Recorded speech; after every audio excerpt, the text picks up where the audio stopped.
My name is Ian Lamont. I'm the author of the In 30 Minutes Guide to Google Drive and Google Docs. What are Google Drive and Google Docs?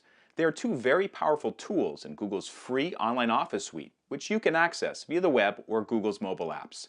You can use Google Drive for organizing and storing all kinds of files, including PDFs, Microsoft Office documents, and Google's own file formats. Google Docs is a word processor with similar functionality to Microsoft Word. You can use Google Docs to prepare reports, letters, and invoices and collaborate with other people in real time. Today I'm going to cover the basics of Google Drive and Google Docs, including registration and interfaces, as well as document creation. Later, we will look at more advanced topics, including formatting, collaboration, and working with Microsoft documents. Let's get started. In this section, I'm going to show you how to register for Google Drive. Now, there's some good news about using Google Drive. If you already have a Google account, you can get started right away. But even if you don't, this is how to do it. So go to google.com and then click on this little grid in the upper right corner and select Drive. And you'll probably be brought to a screen like this if you're not logged into a Google account. Click on Go to Google Drive. If you already have a Google account, you should just use that to get into Drive. And Google accounts are used for things like Google+, YouTube. If you have an Android phone, you do have a Google account because you need that to download applications from the Google Play Store.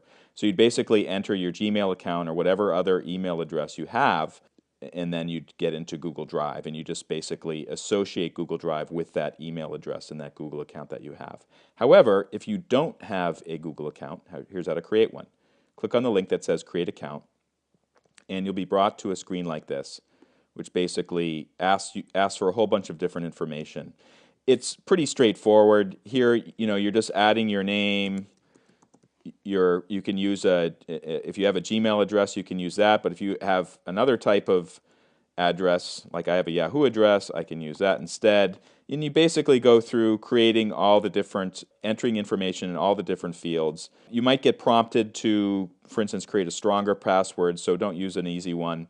Gender, your mobile phone. This is actually pretty important to add because if for some reason you get locked out of your Google Drive account, you can use your mobile phone to basically get access to it again. Prove you're not a robot, type the text. This would be a number, 496. Say where you are, check off this, and then click Next Step. And basically, you can start using Google Drive. You can also register using a mobile phone. Basically, download the app to Google Drive app to an iOS device or an Android device, and then follow the instructions to start using it.